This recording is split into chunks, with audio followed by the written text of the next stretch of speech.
মহাভারত হিন্দুদের অন্যতম প্রধান মহাকাব্য, যা মহর্ষি ব্যাসদেব রচনা করেছেন।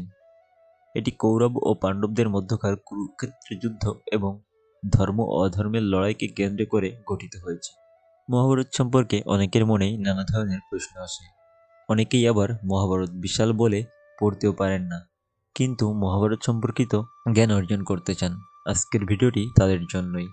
আজকের ভিডিওটিতে সংক্ষিপ্ত আকারে মহাভারতের বিভিন্ন প্রশ্ন এবং তার উত্তর দিয়ে বিস্তৃত একটা আলোচনা করা হবে। অর্থাৎ খুব সহজেই মহাভারত সম্পর্কিত আপনাদের প্রশ্নের উত্তরগুলো আজকের ভিডিওটিতে আপনারা পেয়ে যাবেন। নমস্কার বন্ধুরা, কৃষ্ণকথা ইউটিউব চ্যানেলের আরও একটি নতুন ভিডিওতে আপনাদের সবাইকে স্বাগতম। সনাতন ধর্মের সঠিক দিগদর্শন আপনাদেরকে জানানোই আমাদের চ্যানেলের মূল উদ্দেশ্য। ঠিক তেমনি আজকের ভিডিওটিতে আপনারা জানতে পারবেন মহাভারত সম্পর্কিত গুরুত্বপূর্ণ কিছু প্রশ্ন এবং তার উত্তর সম্পর্কে। তো ভিডিওটি ভালো লাগলে অবশ্যই লাইক এবং কমেন্ট করবেন এবং ভিডিওটি আপনার বন্ধুদের সাথে শেয়ার করবেন। আর যারা এখনও চ্যানেলটি সাবস্ক্রাইব করেন নাই, অবশ্যই চ্যানেলটিকে সাবস্ক্রাইব করে পাশে থাকবেন। তো চলুন আমরা মূল ভিডিওতে চলে যাই। মহাভারত কি? মহাভারত হলো হিন্দু ধর্মের অন্যতম প্রধান মহাকাব্য, যা মহর্ষি ব্যাসদেব রচনা করেছেন। এটি কৌরব ও পাণ্ডবদের মধ্যকার কুরুক্ষেত্র যুদ্ধ এবং ধর্ম অধর্মের লড়াইকে কেন্দ্র করে গঠিত হয়েছে। মহাভারতের প্রধান চরিত্রগুলো কারা? মহাভারতের প্রধান চরিত্রগুলো হল শ্রীকৃষ্ণ, বিষ্ণুর অষ্টম অবতার ও পাণ্ডবদের উপদেষ্টা। অর্জুন, অর্জুন ছিলেন পাণ্ডবদের প্রধান যোদ্ধা। যুধিষ্ঠির, যুধিষ্ঠির পাণ্ডবদের জ্যেষ্ঠ ভাই ও সত্যবাদী রাজা। ভীম, ভীম শক্তিশালী পাণ্ডব। দুর্যোধন, দুর্যোধন ছিলেন কৌরবদের প্রধান ও যুদ্ধের মূল নায়ক। দ্রৌপদী, দ্রৌপদী ছিলেন পাণ্ডবদের স্ত্রী। শকুনি, শকুনি ছিলেন দুর্যোধনের মামা ও ষড়যন্ত্রকারী। কর্ণ, কর্ণ ছিলেন সূর্যদেবের পুত্র ও কৌরবদের প্রধান যোদ্ধা। ভীষ্ম, ভীষ্ম ছিলেন কৌরবদের পিতামহ ও আজীবন ব্রহ্মচারী। কুরুক্ষেত্র যুদ্ধের কারণ কি ছিল? উত্তর: কৌরব ও পাণ্ডবদের মধ্যে ক্ষমতার দ্বন্দ্বই কুরুক্ষেত্র যুদ্ধের প্রধান কারণ ছিল। দুর্যোধন যুধিষ্ঠিরকে তার ন্যায্য রাজ্য ভাগ দিতে অস্বীকার করে এবং পাশা খেলার মাধ্যমে তাদের বনবাসে পাঠায়, যা পরে মহাযুদ্ধে রূপ নেয়। মহাভারতে শ্রীমদ্ ভগবদ্গীতা কোথায় বলা হয়েছে? শ্রীমদ্ ভগবদ্গীতা মহাভারতের ভীষ্ম পর্বের অন্তর্গত এবং এটি অর্জুন ও কৃষ্ণের সংলাপ, যেখানে কৃষ্ণ ধর্ম, কর্ম, মোক্ষ ও জীবনের উদ্দেশ্য সম্পর্কে উপদেশ দেন। দ্রৌপদীর 5 স্বামীর কারণ কি? দ্রৌপদীর 5 স্বামীর কারণ কি? দ্রৌপদীর 5 স্বামী থাকার কারণ হল মহর্ষি ব্যাসদেবের আশীর্বাদ এবং কুন্তির ভুল নির্দেশনা। দ্রৌপদী পূর্বজন্মে 5 বার শিবের কাছে শক্তিশালী স্বামীর জন্য প্রার্থনা করেছিলেন, যা পরবর্তী জন্মে সত্য হয় এবং পাণ্ডবদের মধ্যে ভাগ হয়ে যায়। ভীষ্ম পিতামহ কিভাবে অমরত্ব লাভ করেছিলেন? ভীষ্ম পিতামহ তার পিতা রাজা শান্তনুর কাছ থেকে ইচ্ছা মৃত্যুর বর পেয়েছিলেন, যার কারণে তিনি নিজের ইচ্ছায় মৃত্যুর সময় নির্ধারণ করতে পারতেন। শকুনি দুর্যোধনকে কিভাবে প্রভাবিত করেছিলেন? শকুনি ছিলেন দুর্যোধনের মামা, যিনি পাণ্ডবদের বিরুদ্ধে ষড়যন্ত্র করে কৌরবদের শক্তিশালী করতে চেয়েছিলেন।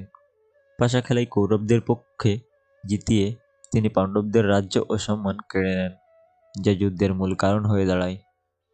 কর্ণ কি পাণ্ডবদের ভাই ছিলেন? হ্যাঁ, কর্ণ কুন্তির প্রথম সন্তান ছিলেন।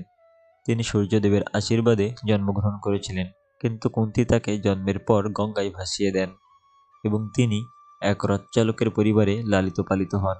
কুরুক্ষেত্র যুদ্ধ কতদিন স্থায়ী হয়েছিল? কুরুক্ষেত্র যুদ্ধ 18 দিন স্থায়ী হয়েছিল। মহাভারতের শিক্ষা কি? মহাভারত থেকে আমরা ধর্মের পথ অনুসরণ, ন্যায়পরায়ণতা, সত্যবাদিতা, কর্তব্যপরায়ণতা এবং অহংকারের পরিণতি সম্পর্কে শিখতে পারি। কুরুক্ষেত্র যুদ্ধের আগে পাণ্ডবরা রাজ্য ফেরত পাওয়ার জন্য কি করেছিলেন? কুরুক্ষেত্র যুদ্ধের আগে পাণ্ডবরা রাজ্য ফিরে পাওয়ার জন্য বনবাস শেষে দুর্যোধনের কাছে তাদের রাজ্য ফেরত চেয়েছিলেন। শ্রীকৃষ্ণ কৌরবদের কাছে শান্তি প্রস্তাব নিয়ে যান এবং অন্তত 5টি গ্রাম চেয়েছিলেন, কিন্তু দুর্যোধন তা প্রত্যাখ্যান করেন এবং যুদ্ধ অনিবার্য হয়ে ওঠে। কৌরবরা কতজন ভাই ছিলেন? কৌরবরা ছিলেন 100 ভাই এবং 1 বোন। বোন ছিলেন দুঃশালা। তাদের পিতা ছিলেন ধৃতরাষ্ট্র এবং মাতা ছিলেন গান্ধারী। অর্জুনের গুরুর নাম কি ছিল? অর্জুনের গুরুর নাম ছিল দ্রোণাচার্য, যিনি কৌরব ও পাণ্ডব উভয়কেই অস্ত্রবিদ্যা শিখিয়েছিলেন। অর্জুন কৃষ্ণের কাছে কেমন সম্পর্কযুক্ত ছিলেন? অর্জুন কৃষ্ণের ভাগ্নে এবং ঘনিষ্ঠ বন্ধু ছিলেন। কৃষ্ণ অর্জুনের রথচালক এবং উপদেষ্টাও ছিলেন। শিখণ্ডী কে ছিলেন? শিখণ্ডী ছিলেন রাজা দ্রুপদের সন্তান এবং ভীষ্ম পিতামহকে পরাস্ত করার জন্য জন্মগ্রহণ করেছিলেন। তিনি পূর্বজন্মে অম্বা ছিলেন এবং প্রতিশোধ নেওয়ার জন্য শিখণ্ডী রূপে জন্ম নেন। কৌরবদের সেনাপতি কারা ছিলেন? কুরুক্ষেত্র যুদ্ধে কৌরবদের বিভিন্ন সময়ে 6 জন সেনাপতি ছিলেন। প্রথমজন ভীষ্ম, যিনি প্রথম 10 দিন সেনাপতির দায়িত্ব পালন করেন। দ্বিতীয় দ্রোণাচার্য, যিনি পরবর্তী 5 দিনে। তৃতীয় কর্ণ, যিনি পরবর্তী 2 দিনের। চতুর্থ শল্য, যিনি পরবর্তী 1 দিনের। এবং পঞ্চম কৃতবর্মা এবং অশ্বত্থামা, যিনি 18তম দিন অর্থাৎ শেষ দিনের সেনাপতি দায়িত্ব পালন করেন। অভিমন্যু কে ছিলেন এবং তিনি কিভাবে নিহত হন? অভিমন্যু ছিলেন অর্জুনের পুত্র। তিনি কৌরবদের চক্রব্যূহ কৌশলে প্রবেশ করতে পারলেও বের হতে পারেননি।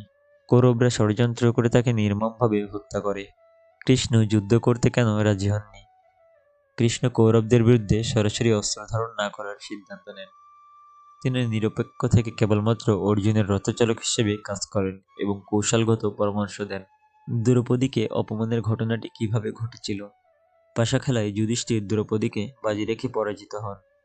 দুর্যোধন এবং দুঃশাসন দ্রৌপদীকে প্রকাশ্যে অপমান করেন এবং তাকে সবাই টেনে নিয়ে আসেন, কিন্তু কৃষ্ণ অলৌকিকভাবে তার শাড়ির দৈর্ঘ্য বাড়িয়ে দেন, ফলে কেউ তাকে নিবারণ করতে পারেনি। কুরুক্ষেত্র যুদ্ধের শেষে কি ঘটেছিল? কুরুক্ষেত্রের যুদ্ধ শেষে পাণ্ডবরা যুদ্ধে বিজয়ী হন। কৌরবদের সবাই নিহত হয়েছিলেন। যুধিষ্ঠির হস্তিনাপুরের রাজা হন। শ্রীকৃষ্ণ দুর্যোধনের মৃত্যু নিশ্চিত করেন এবং যুদ্ধ শেষ হয়। মহাভারতে কতটি শ্লোক আছে? মহাভারতে প্রায় 1 লক্ষ এর বেশি শ্লোক রয়েছে, যা এটি বিশ্বের বৃহত্তম মহাকাব্য করে তুলেছে। কর্ণ কেন তার কৌরব পক্ষ ত্যাগ করেননি? কর্ণ কৌরবদের প্রতি কৃতজ্ঞ ছিলেন, বিশেষত দুর্যোধন তার প্রতি সম্মান প্রদর্শন করেছিলেন। কর্ণ তার বন্ধুর প্রতি বিশ্বস্ত থেকে শেষ পর্যন্ত কৌরবদের পক্ষেই যুদ্ধ করেন। কুরুক্ষেত্র যুদ্ধের পর কৃষ্ণ পাণ্ডবদের কি উপদেশ দেন? কৃষ্ণ যুধিষ্ঠিরকে রাজধর্ম পালন করতে বলেন এবং সকলকে পরামর্শ দেন যে ধর্ম ও সত্যের পথ অনুসরণ করাই প্রকৃত জীবন দর্শন। মহাভারতের যুদ্ধ কোথায় হয়েছিল? মহাভারতের যুদ্ধ হয়েছিল কুরুক্ষেত্র অঞ্চলে, অর্থাৎ ভারতের হরিয়ানা অঞ্চল। পাণ্ডবরা জীবনের শেষ পর্যায়ে কোথায় যান? পাণ্ডবরা স্বর্গপ্রাপ্তির জন্য হিমালয়ে মহাপ্রস্থানের পথে যাত্রা করেন এবং একে একে সবাই মারা যান, শুধু যুধিষ্ঠির স্বর্গে জীবিত প্রবেশ করেন। মহাভারত থেকে আমরা কী কী শিক্ষা পাই? মহাভারত থেকে আমরা যে যে শিক্ষা পাই তা নিম্নরূপ। 1. ধর্মের পথে চলা গুরুত্বপূর্ণ। 2. লোভ ও অহংকার ধ্বংসের কারণ। 3. ন্যায় প্রতিষ্ঠার জন্য সংগ্রাম অপরিহার্য। 4. সত্যের জয় সবসময় হয়। 5. সংসার ক্ষণস্থায়ী, তাই মোক্ষই চূড়ান্ত লক্ষ্য। ধৃতরাষ্ট্র জন্মান্ধ কেন ছিলেন? মহারাজ ধৃতরাষ্ট্র জন্মান্ধ ছিলেন কারণ তার মা অম্বিকা মহর্ষি ব্যাসদেবকে দেখে ভয় পেয়ে চোখ বন্ধ করে ফেলেছিলেন, ফলে তার পুত্র অন্ধ হয়ে জন্মগ্রহণ করেন। মহাভারতে 2 প্রধান দল কি কি? মহাভারতের 2 প্রধান দল হলো 1. পাণ্ডবরা, ধর্ম ও ন্যায়ের প্রতীক। 2. কৌরবরা, ক্ষমতার লোভ ও অধর্মের প্রতীক। শকুনি কিভাবে পাশা খেলায় জিতেছিল? শকুনি কৌশলগতভাবে দুর্যোধনের জন্য প্রতারণামূলক পাশা ব্যবহার করেছিল, যা সবসময় তার পক্ষে আসত। এভাবেই তিনি পাশা খেলায় জিতেছিল। কৃষ্ণ অর্জুনকে কিভাবে গীতার শিক্ষা দেন? কুরুক্ষেত্রের যুদ্ধে যখন অর্জুন আত্মীয়দের বিরুদ্ধে যুদ্ধ করতে দ্বিধাগ্রস্ত হন, তখন কৃষ্ণ শ্রীমদ্ ভগবদ্ গীতা শোনান এবং ধর্ম, কর্ম ও মোক্ষ সম্পর্কে শিক্ষা দেন। পাণ্ডবদের মধ্যে সবচেয়ে শক্তিশালী কে ছিলেন? ভীম পাণ্ডবদের মধ্যে সবচেয়ে শক্তিশালী ছিলেন। দ্রোণাচার্যের পত্নীর নাম কি? দ্রোণাচার্যের স্ত্রী ছিলেন কৃপি, যিনি কৃপাচার্যের বোন। পাণ্ডবদের অস্ত্র কে কে দিয়েছিলেন? অর্জুনের গান্ডীবী ধনুক দিয়েছিলেন অগ্নিদেব ও বরুণ। ভীমের গদা দিয়েছিলেন হনুমান ও নাগরাজ। যুধিষ্ঠিরের বর্ষা দিয়েছিলেন কুবের। নকুল ও সহদেবের তলোয়ার দিয়েছিলেন অসুররাজ ময়দানব। কুরুক্ষেত্রের যুদ্ধে নারীদের ভূমিকা কী ছিল? নারীরা যুদ্ধে সরাসরি অংশ নেননি, কিন্তু দ্রৌপদী, কুন্তী, গান্ধারী এবং সতীর মতো নারীরা যুদ্ধের পটভূমিতে গুরুত্বপূর্ণ ভূমিকা পালন করেন। মহাভারতের শেষে ধৃতরাষ্ট্র, গান্ধারী ও কুন্তীর কি হয়? মহাভারত শেষে তারা সবাই বনে চলে যান এবং সেখানে আগুনে পুড়ে মৃত্যুবরণ করেন। মহাভারতের শেষ রাজা কে হন? যুধিষ্ঠিরের পরে পরীক্ষিত মহাভারতের শেষ রাজা হন, আর এই পরীক্ষিত ছিলেন অর্জুনের নাতি অর্থাৎ অভিমন্যুর ছেলে। মহাভারতের প্রকৃত নাম কি? মহাভারতের আসল নাম ছিল জয় সংহিতা। পরে এটি ভারত এবং পরে মহাভারত নামে পরিচিত হয়। মহাভারত কতদিনে লেখা হয়েছিল? বিশ্বাস করা হয় যে মহাভারত রচনায় প্রায় 3 বছর লেগেছিল, অর্থাৎ ব্যাসদেব 3 বছর ধরে মহাভারত রচনা করেছিলেন। মহাভারতের সবচেয়ে দীর্ঘতম অধ্যায় কোনটি? শান্তি পর্ব। মহাভারতের সবথেকে দীর্ঘতম অধ্যায় হল শান্তি পর্ব, যেখানে রাজধর্ম, নৈতিকতা এবং শাসনের বিষয়ে আলোচনা করা হয়েছে। শ্রীকৃষ্ণের মৃত্যুর কারণ কি? শ্রীকৃষ্ণ এক শিকারীর তীরে আঘাতে মৃত্যুবরণ করেন, যা মূলত তার নিজের কর্মফলের প্রতিফলন ছিল। মহাভারতের সবচেয়ে শিক্ষামূলক অংশ কোনটি? শ্রীমদ্ ভগবদ্গীতা হল মহাভারতের সবথেকে শিক্ষামূলক অংশ, যেখানে কৃষ্ণ জীবনের প্রকৃত উদ্দেশ্য সম্পর্কে ব্যাখ্যা দিয়েছেন। তো আজকের ভিডিওটি এই পর্যন্তই। মহাভারত সম্পর্কিত যদি আরও কোনো প্রশ্ন আপনাদের মনে থেকে থাকে তাহলে অবশ্যই কমেন্টে জানাতে পারেন। আমরা চেষ্টা করব আপনার প্রশ্নের যথার্থ উত্তর দিতে। সনাতন ধর্ম লালন পালনের জন্য অবশ্যই আমার চ্যানেলটি সাবস্ক্রাইব করে পাশে থাকবেন, আর কমেন্টে অবশ্যই জয় শ্রীকৃষ্ণ লিখবেন। হরে কৃষ্ণ।